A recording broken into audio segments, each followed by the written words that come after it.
Welcome to another 7374 Chevy Nova Zoom show. We have pretty cool tonight. We got a few admins on, and we are featuring David Williams with his unsuspecting 73 Nova. There's kind of something special going on, and I'm glad to have you on here tonight, David, because you're the second of our. We've had probably about 5 or 6 Zoom shows so far, but you're the second LS guy that we've had thus far. And the other guy, everybody obviously knows, was Craig with that straight up race monster Death Nova.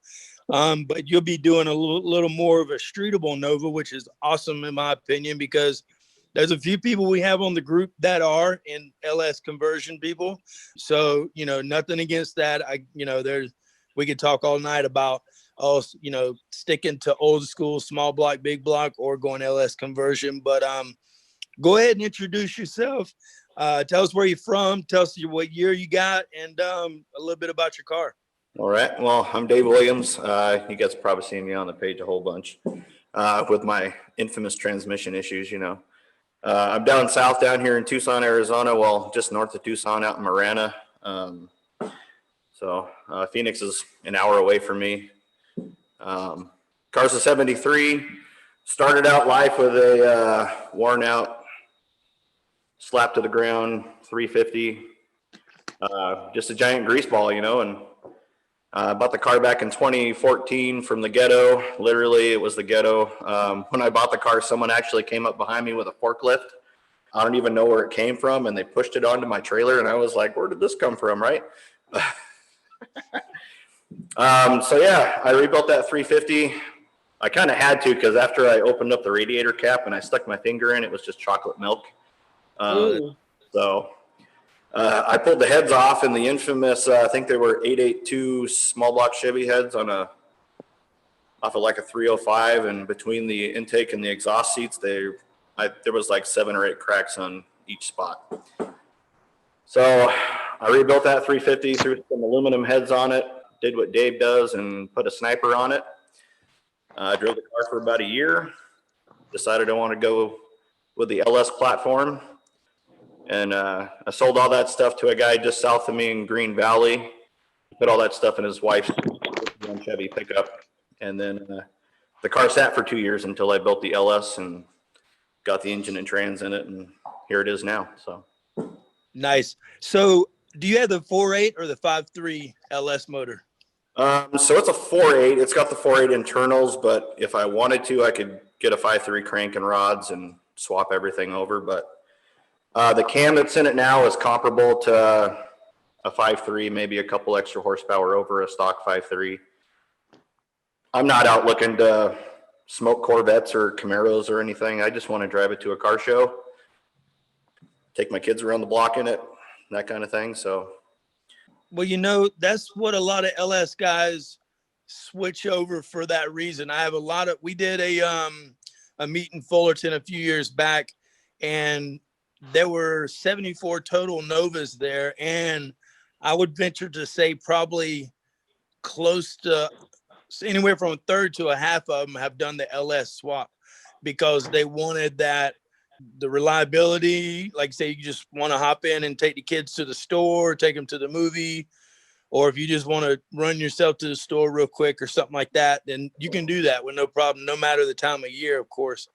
That's really neat. I mean, a lot of people are doing that LS conversions, and a few things I wanted you to talk about tonight is some of the bigger, I guess, I won't say roadblocks, but I guess like overcomes you had to do and get over and everything to get the LS put in your motor. Like if you had to change the cross member or anything like that, or, with whatever transmission you're using. Also, what transmission do you have in there real quick?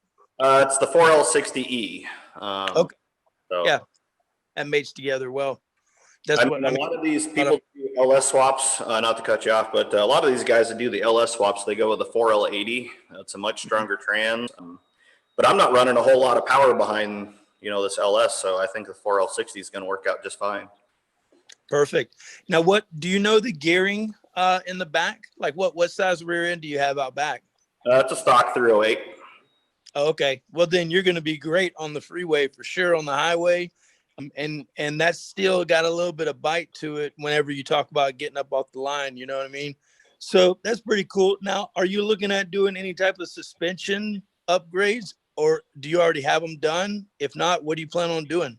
When I bought the car, I immediately pulled everything out of it. And at that time, I redid all the bushings, the ball joints, Nice. rods, all that stuff.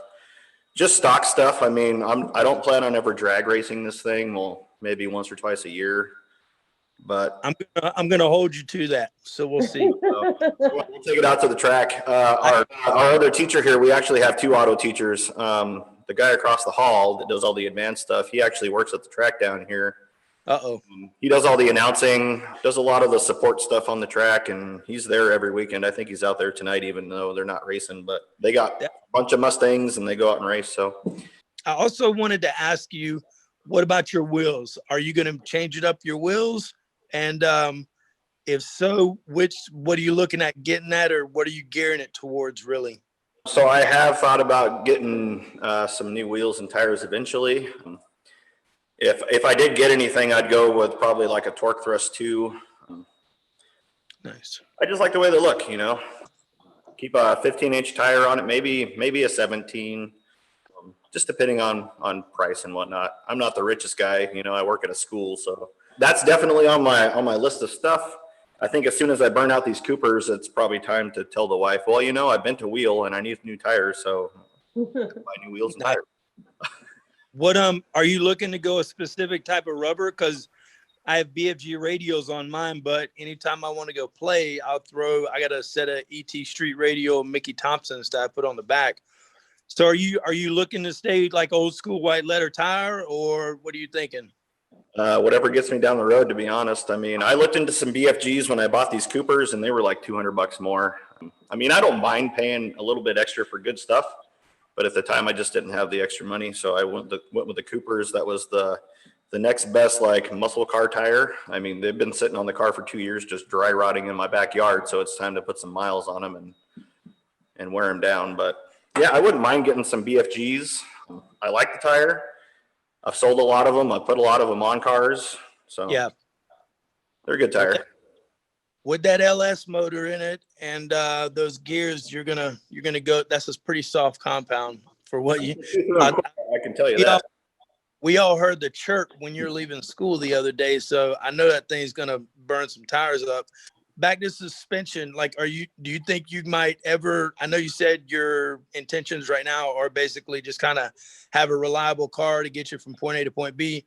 But do you ever foresee doing any pro touring or autocross type racing? They do have an autocross course down out by Tucson Dragway.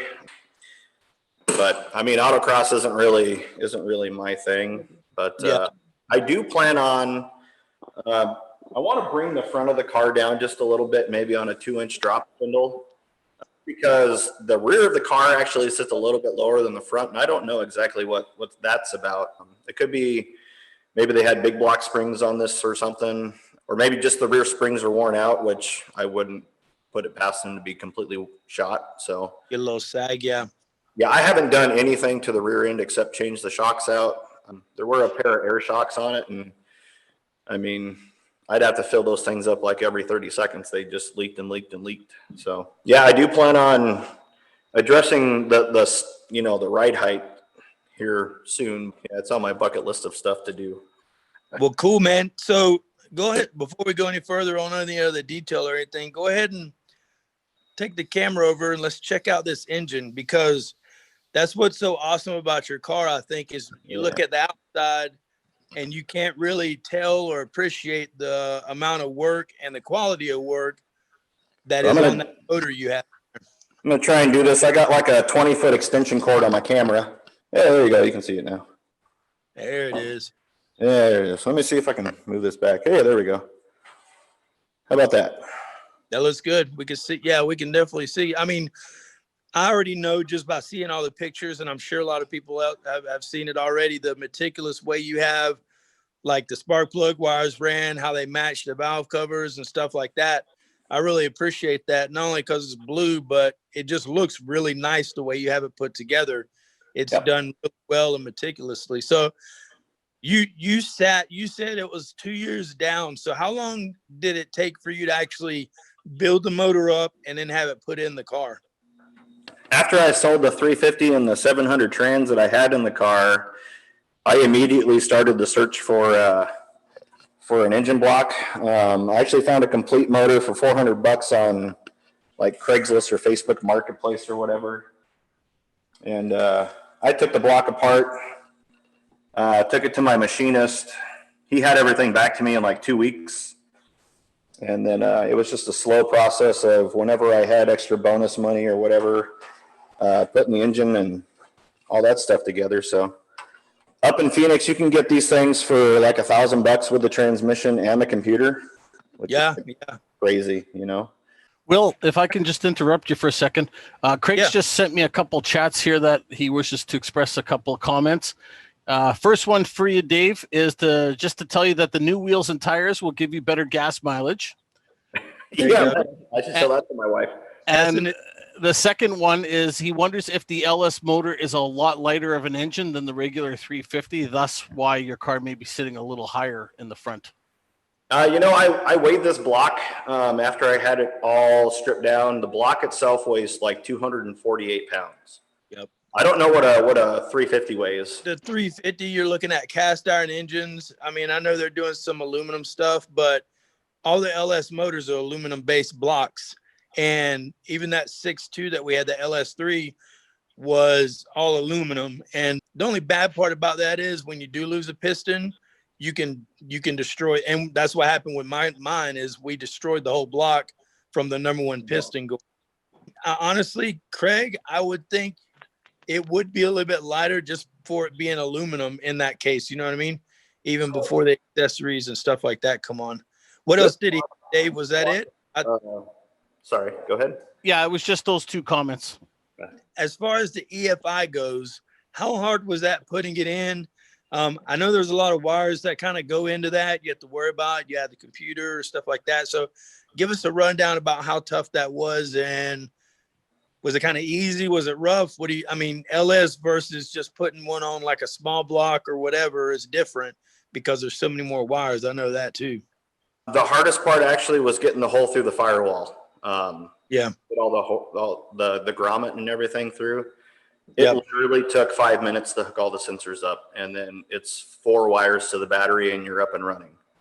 And if you look at this, I'll try and get some light, but all the sensors and everything, it's all tucked underneath the intake manifold.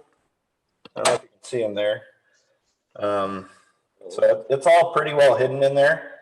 With the wires tucked under the manifold like that, are you not worried about the heat with them? Apparently not. Oh, okay. Well, is that how it came, David? Or is that something that you did? No, this is how it came. Straight out of the box, it was already loomed. Everything was cut to length already. And you know, there's where it comes out of the firewall. And so a couple wires go down to the starter, a couple wires go down to the trans down there. It plugs into your injector harness right there. There's one on the other side too.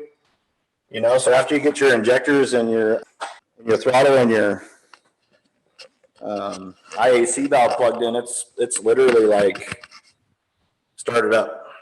So it's interesting you say that you got the motor already kind of wires all loomed up and cut the length, because did you get it from somewhere out there? Like, do you know a guy in Arizona that does like a package deal, or did you find it like that? No, so the system I'm using is the Holley Terminator X.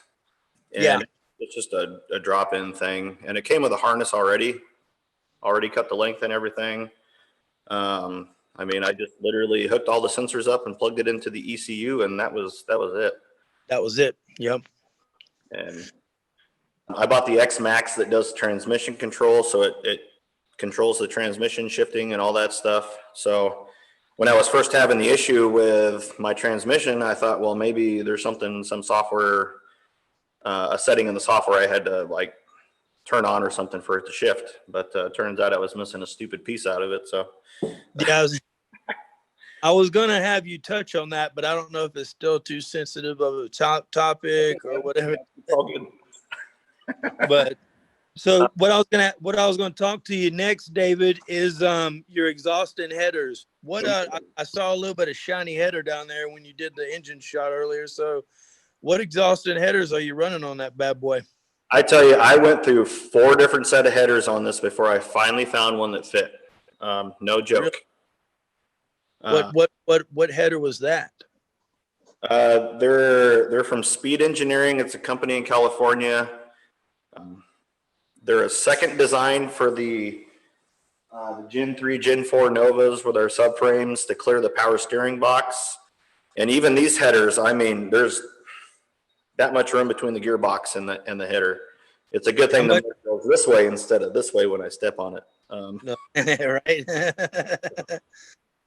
But I picked up a set of Speed Engineering shorty headers that they would have worked, but good Lord, they were ugly. I just couldn't stand to put them on the car. And so I sold those, and I picked up a used pair on Craigslist that some guy told me, oh yeah, they'll fit your car, whatever, blah, blah, blah. They wouldn't clear the steering or the subframe, so I was like, you know what, screw it. So I bought another pair of shorty headers. Those didn't work either. They hit the gearbox. And then I finally, the upgraded Speed Engineering ones, and man, those things, they clear everything. Steering, gearbox. That's good to know. That's good to know because we have a lot of people that are doing different projects on their car. And I know the Hooker competition headers I have on Mora, they actually are within like an eighth of an inch of hitting the steering box. It's really hard to fit that actually match the engine and clear right through where the steering box is mounted onto the frame there. You got a good look at my face there, but I'll show you the header here. It barely clears the gearbox, and I'm talking like, oh wow, barely clears it, like no joke. Let me see if I can get some good light down in there. Yeah, it'll clearance itself when it torques over a few times. I'm planning on maybe a little love tap or two from the gearbox when I romp on it, but you know. That's how my headers cleared on my Omega, was after a couple of bangs. Yeah, after a couple of launches and that, it clearanced itself. I was trying not to massage them with a hammer if I could avoid it. Yeah. And also another thing too, I had to put like a 16th inch plate underneath my engine mount between the frame and the clamshell to even, get that clearance that I have in the gearbox. That's a good idea. So, I mean, it's not like 100% fitment or whatever guaranteed, but man, it sure does help. Yeah. I mean, with the way our motor mount bolts go through that cross member, they're definitely a pain in the butt. That's for sure. So with that being said, did you have to make any changes to the cross member for the oil pan, or did it just sit up under there nice and tight? Or what like with the steering arm going across and everything in the back? How does it fit in there on the bottom side? Give me 1 second. I'll put it up on the lift and I'll show you all that stuff. Okay, cool. I'm going to mute my microphone because my lift is like super loud and go ahead. Hear a bunch of clicks and loud noise. So hang on. So Dave, you and Craig, if you guys have any questions, or Craig, if you come up with any questions, just type them into the chat. If I miss them, David will see them. I see them pop up on the screen, but yeah, we'll probably have a little dead moment real quick. But David, it looks like you got her up on the lift there. So what you want to show us on the bottom side there? What do we got hiding up under there? Well, you were asking about, oil pan and linkage. I'm trying to do this and look at my screen at the same time. But anyways, the oil pan that I have is a Holley knockoff of the 302-2 pan.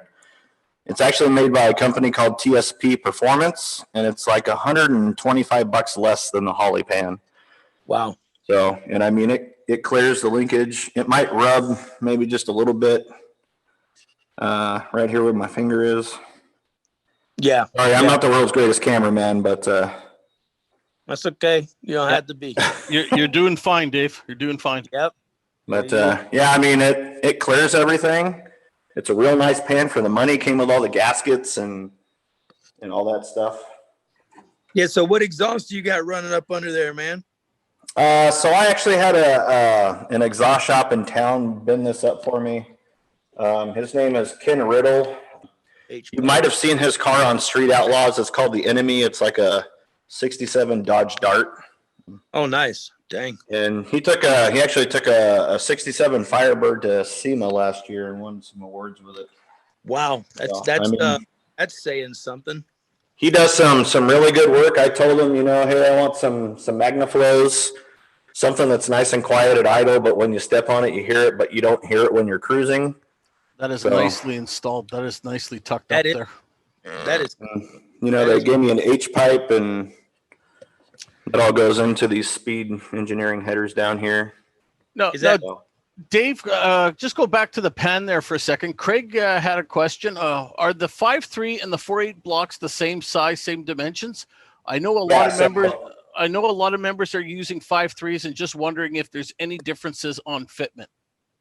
The 5.3 and the 4.8 are the same block. The only difference is the crank and the rods. Crank and rods. So internals are different. Okay, awesome. The heads are the same. They'll bolt up either way. But yeah, I mean, that pan fits no matter what. And it clears. I had a Summit pan on here before, and I couldn't even get my fingers in here.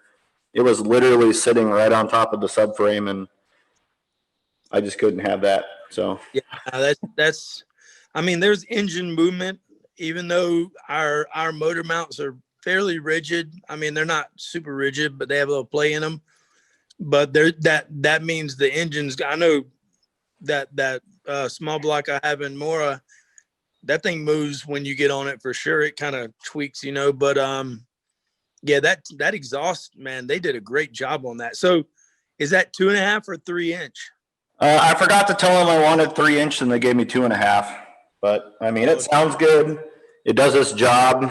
What more could I ask for? Well, it sounded great in the video. Oh yeah. I mean, I told the guy I wanted it up over the axle right here, just like it is, and I wanted it shot down at the end behind the tire over here, just straight down, not coming out the back or anything. And that's what a lot of people are doing. Is that's how I got mine set up. A few of the guys we've already done videos with, they had the same setup on their cars and everything. Yeah, both my cars are set up the same way. On the Nova, I actually have 3 inch exhaust, and it does hit the axle, hits the tailpipes from time to time, where it goes over the axle. Yeah, actually, I was thinking about doing what Tim said and changing from exhaust back to 3 inch and seeing if that makes any difference in sound. Which I think it will. I mean, he was saying he's done it on his before. Okay, so give me a little rundown on the color you plan to go with it, or have you decided yet? I'm going to temporarily spray it white with those Rust-Oleum turbo cans. Yes. Nice. But eventually I do plan on doing I know, Dave, you're going to hate me for this, but it's going to be a blue color with maybe some silver mixed in. Oh, look at that. This video's over. All right. Good night, everybody. We'll see you later. So, I mean, I got a bunch of body work I got to do on this thing still, and it's nowhere ready for paint yet. But yeah, well, that's the coolest part about it. Like literally 20 minutes or so before we started this video, I was watching like a Sleeper Nova on YouTube, and it was like a freaking twin turbo something. And I mean, the turbos on that thing were like, hair dryers the size of your freaking head or bigger. Even Craig said he's done with blue. He's like, blue, I'm done. So are you thinking two-tone with it or what? Thinking maybe like a silver on top, and then at the belt line, maybe blue after that. I don't know. Still undecided at this point. Yeah, Craig says he's logging off now too. He heard the color blue, and he's done. So, Dave, I think you have the same fuel pump setup on your car, right? Exactly. Mine's a little higher though, but yeah, the very same way. Yeah, I tried to get mine as low to the bottom of the tank as I possibly could, and if I could get this in the camera, that'd be. It's perfect. We can see it. Yeah. But yeah, it's like a 100 micron filter before and like a 30 after or something like that. Something like that. I do have part numbers if people are interested. The Napa part numbers for those. Yeah, I mean it works fine. It gets a little loud when the fuel runs low, but other than that, you know what? I've never heard mine. That's my gas gauge. Is when my fuel pump starts making noise, I know I'm low on fuel. And then, William, you were talking about this cross member for my trans. Yes. This one's from Transdapt, and the cool thing about this one is it's specially made for this swap, but not for these headers. So I was kind of worried that the exhaust shop was going to have some trouble making that bend right here.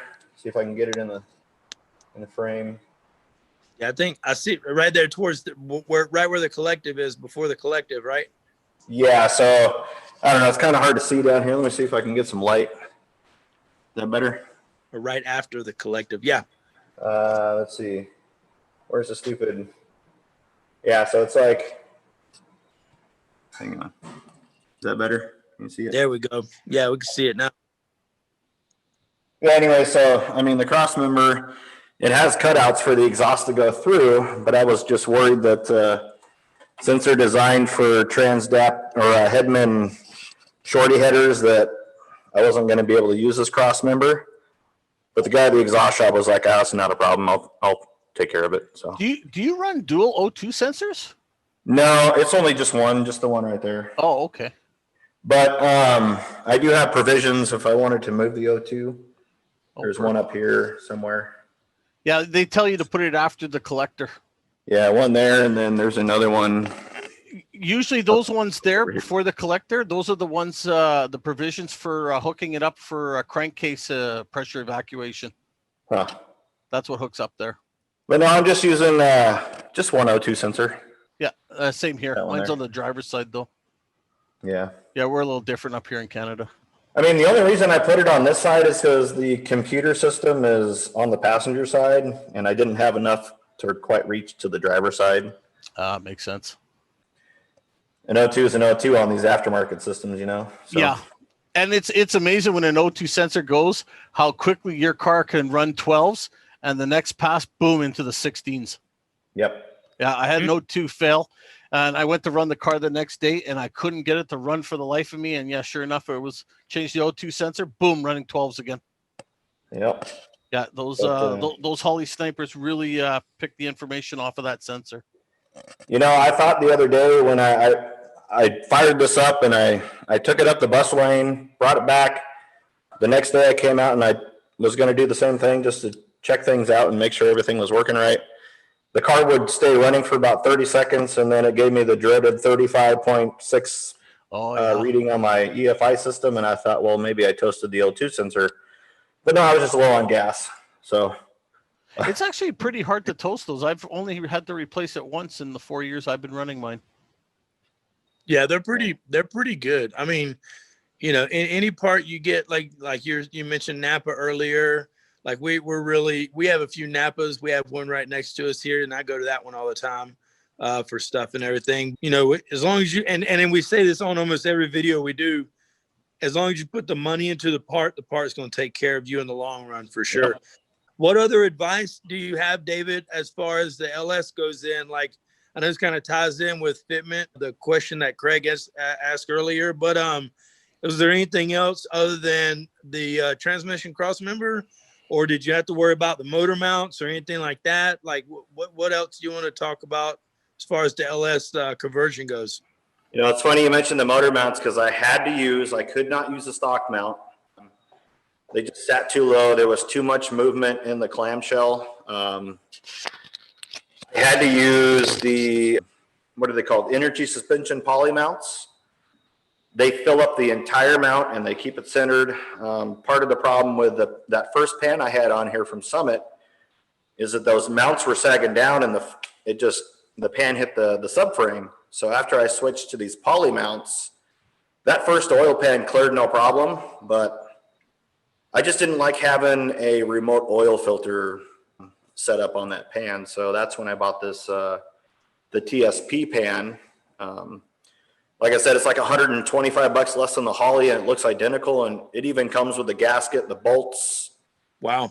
Oil filter, everything. I mean, it's great.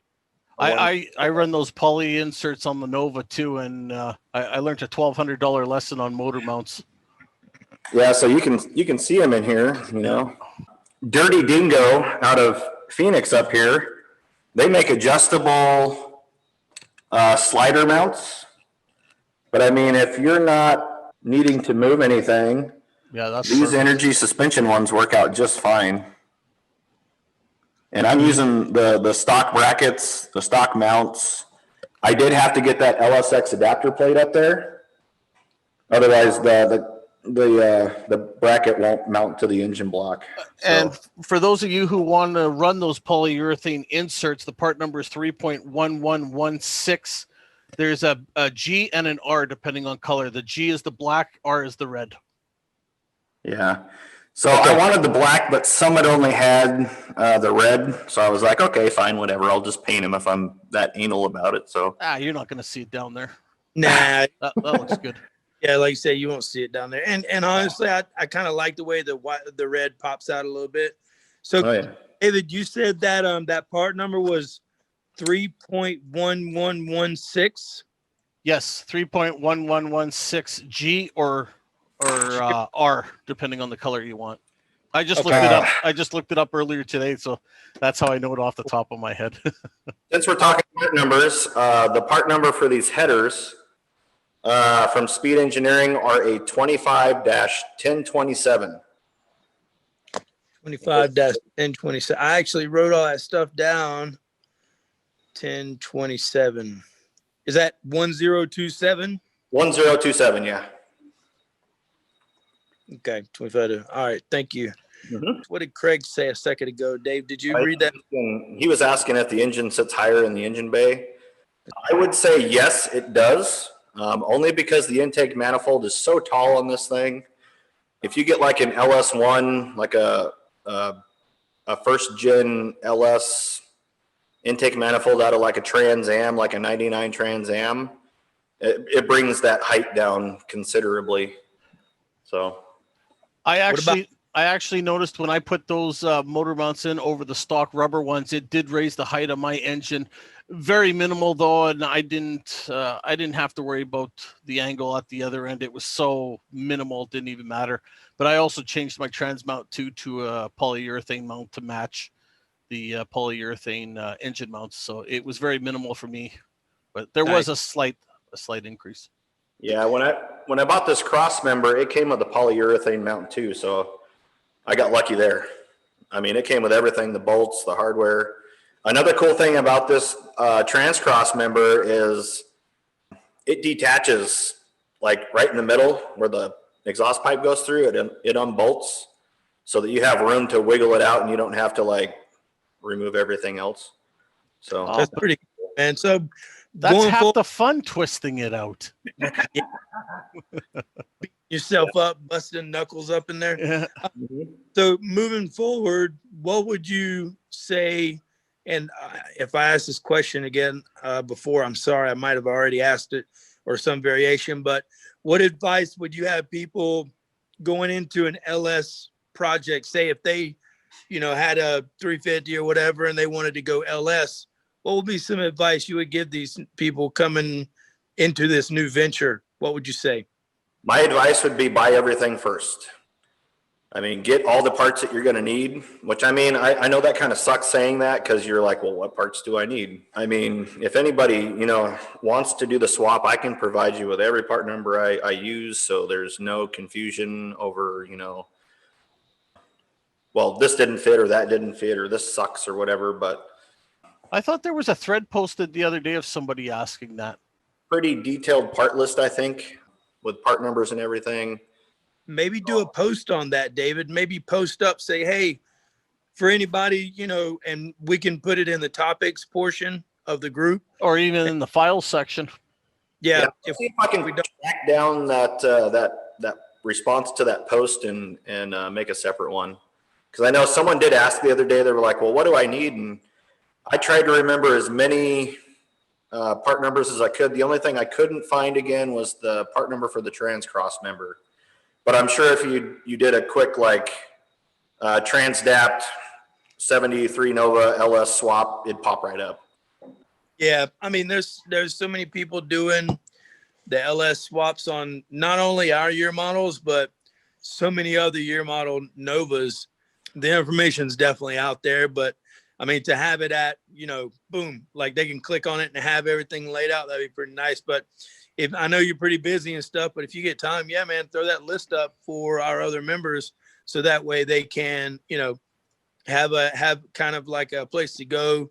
So talk to also kind of hit on, do you kind of have some of the kids learn on the Nova? Do you bring it in quite often and stuff?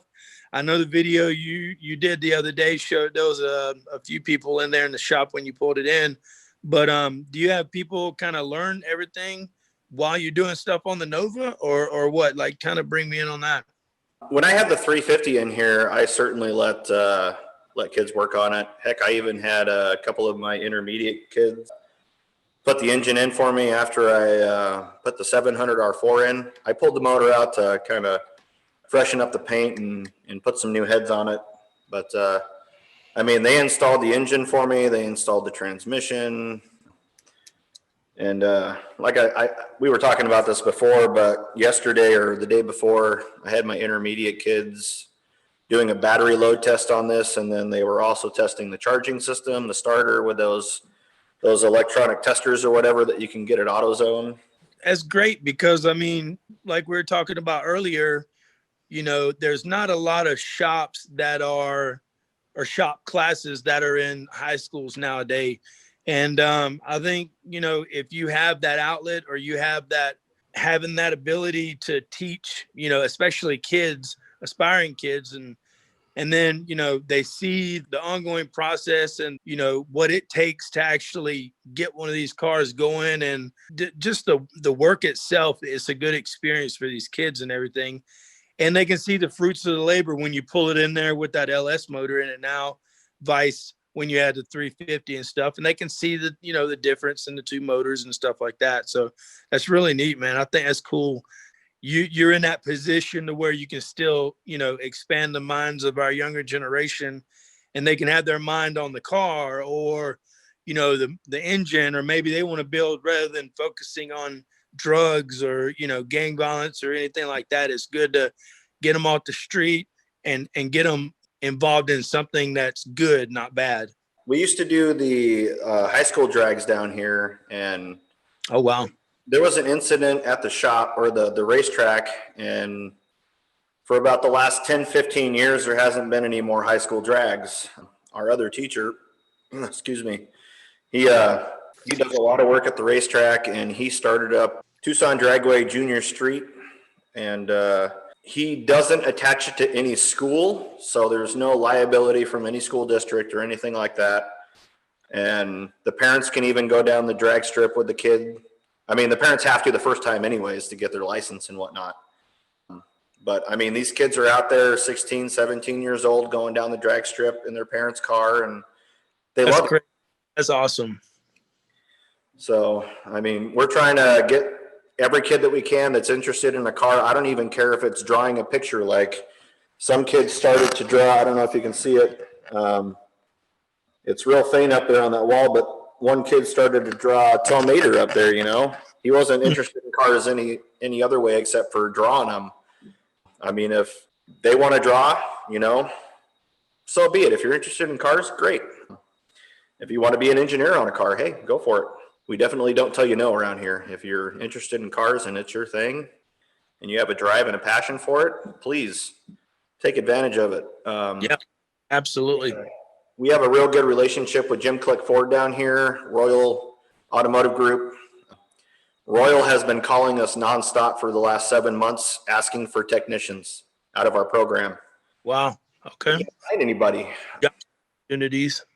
And everybody that we've sent to them, they've been there at least 1 or 2 years and, moved on to other departments, or they're still with them.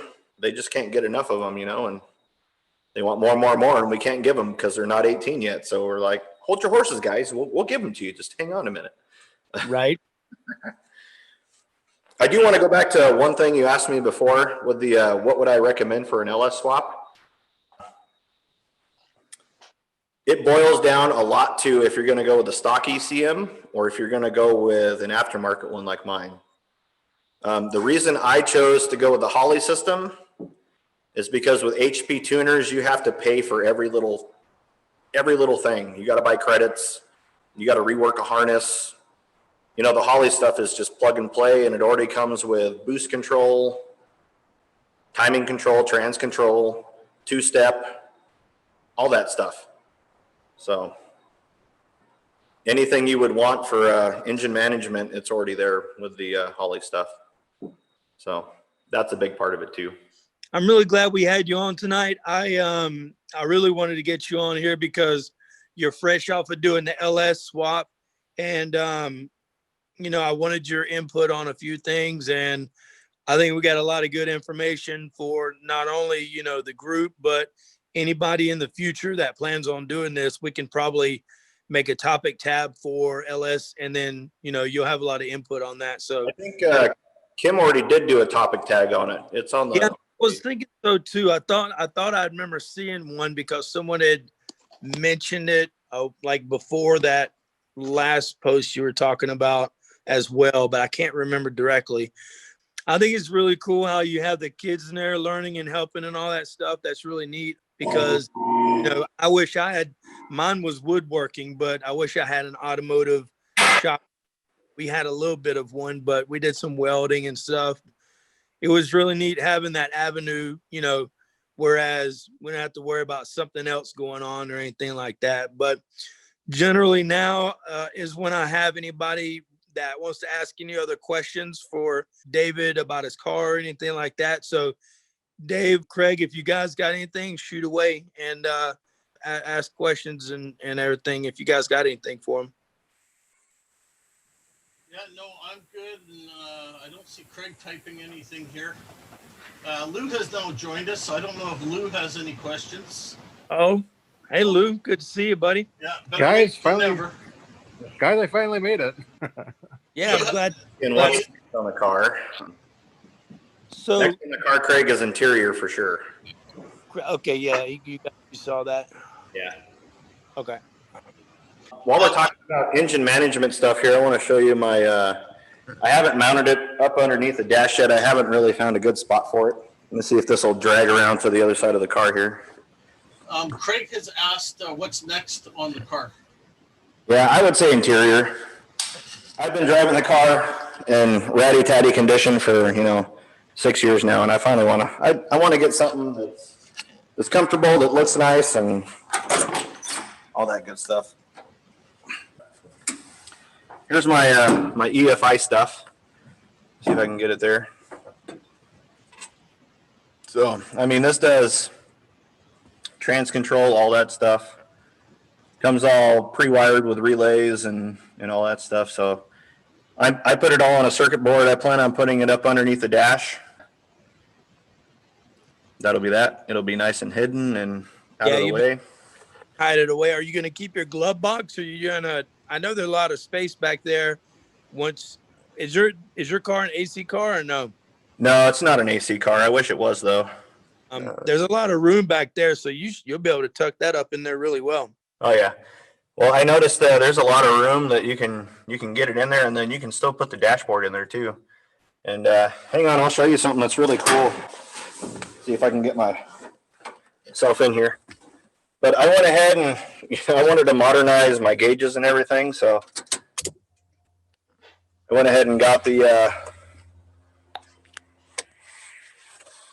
Holley EFI gauges, and it's a real cool piece.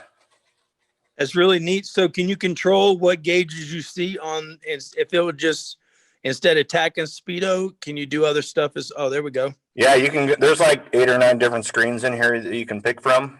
Look at that. That's pretty. You got any green screen? You got any stuff with green on it? There we go. Look at that. There's some green. You know what? I would buy that just for that screen right there. I will spend the $700 on that screen. Yeah, cool. It's nice.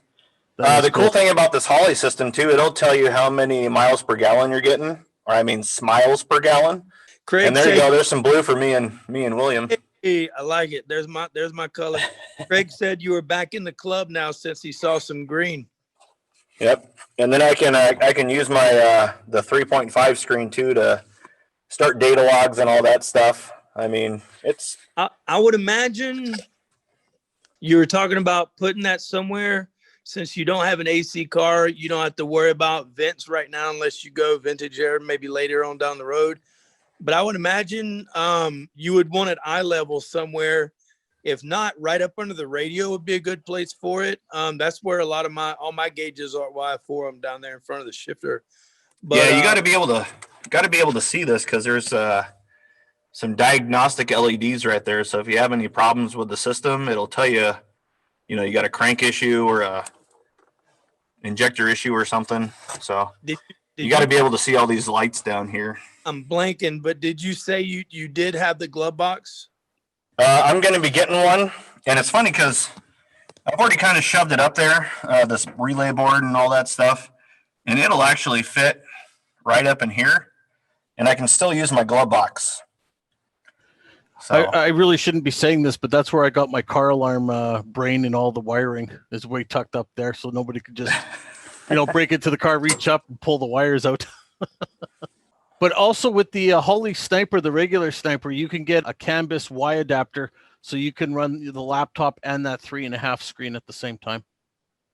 Yeah, I saw that one. It's like a $50 adapter thing. Well worth it. I got it. Well worth the money. But here's another thing.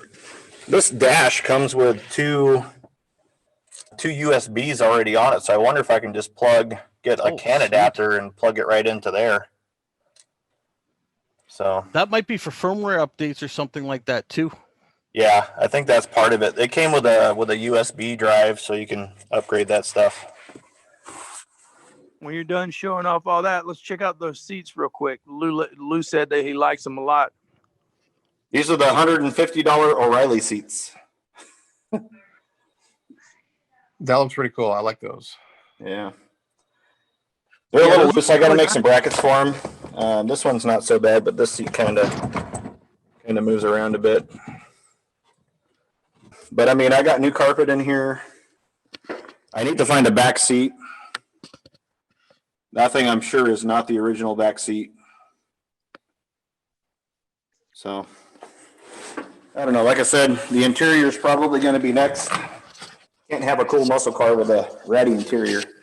I really appreciate you coming on tonight and spending this Friday evening with us and showing off what you got going on thus far with the car, because I see there's a lot more in your future with working on that car. That's for sure. Oh, yeah. But you got it right. You got it running and driving on the road. That's the most important part. You know what I mean? Sorry about my crazy camera angles here. I got all wound up on my cord. One more quick question for you. What kind of brakes are you running? Oh, they're just stock. It had disc or drum brakes on the front when I bought the car, and I tore all that stuff off. Put discs on it. I just chopped I took the drum brake spindle and I milled down a 1/2 inch off the top bolt, and just got some backing plates and brackets, and it all bolted up. And then it's drum on the rear.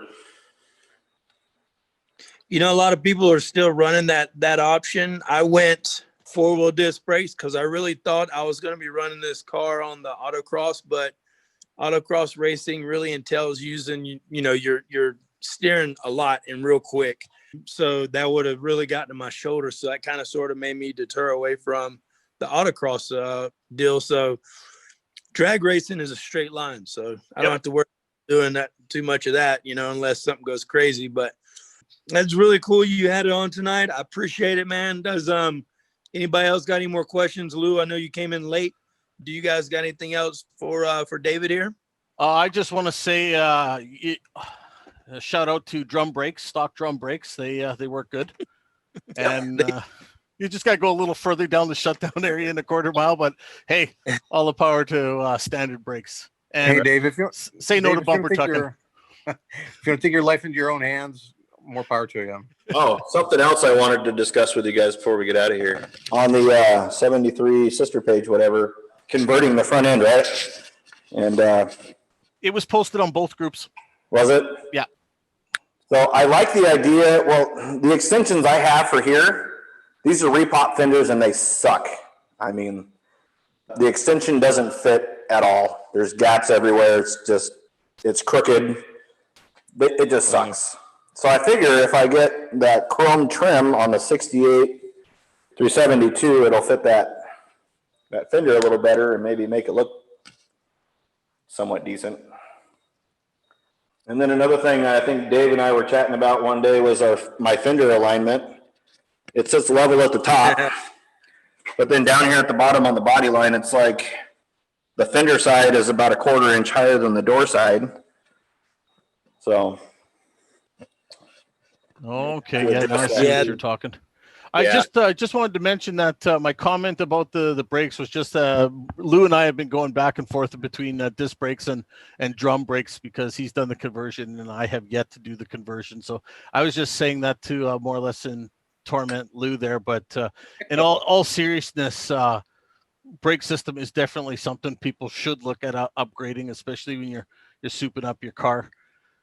But I just didn't want people to think that I was trying to be, unsafe for that. So just to straighten that out. But Lou knows I'm just poking at him. Yeah. So I know Will and David haven't heard the story yet, but and I've told our buddy here, Super Dave. I was coming home from work and on the highway, and the traffic came to just a complete stop. So from about 60 to 30, the car stopped just fine. But then after that, brake fade started hitting. This is when I still had four-wheel drums. And from 30 miles an hour, I didn't think I was going to stop. And I really thought I was going to hit the car in front of me. And I just grabbed the steering wheel, pulled as hard as I could, both feet on the brake pedal, and finally got that boat to a stop. And I'm like, after that, I'm like, I got to do something different. Yep. Yeah, it surely is. Well, everybody, I really appreciate your time tonight and coming on and everything. I always love doing these, and I always love having everybody on and seeing everybody and just chatting about, what we all kind of are all common love, and that is the 73 and 74 Chevy Novas. Anybody out there that's watching that wants to do this, you can get in contact with myself, David, or Lou, and David Williams as well. He has a setup to where we can do the Zoom show, and it really depends on the availability and stuff like that for time frame. But again, I appreciate everyone for spending their Friday evening with us for a little bit, and kind of sort of talking and getting a little bit off our chest about what colors we like, what brakes we like, but at least we can all come around on one common thing, and that's the Chevy Novas. So that's cool. I really like it. One thing we should mention is a thank you to Dave Williams for bringing the Zoom meeting software, as well as Lou who offered to help out as well. Yeah, these two gentlemen to bring Zoom meeting to our group, to our what's the word I'm looking for? Bring it up as a tool for us to use to do this, because this all started as a result of the Nova stream I was doing out of the garage. And then somebody said, let's add video, and Dave Williams jumped on it, and Lou jumped aboard after that. So these are the two pioneers, really, we have to say thank you to for this. Yeah, people, stay safe, wash your hands, don't share your crayons. Hope everybody has a great evening and a great weekend, and we'll catch you guys on our next Zoom show. I hope you enjoyed it, everybody. Yeah, thank you, David. Thank you, Craig and Lou, for joining us, and Kim for showing up earlier on. Thank you very much. And Will, great job hosting, of course. We'll see you guys again. All right, guys. Bye, Graves. Have a good night.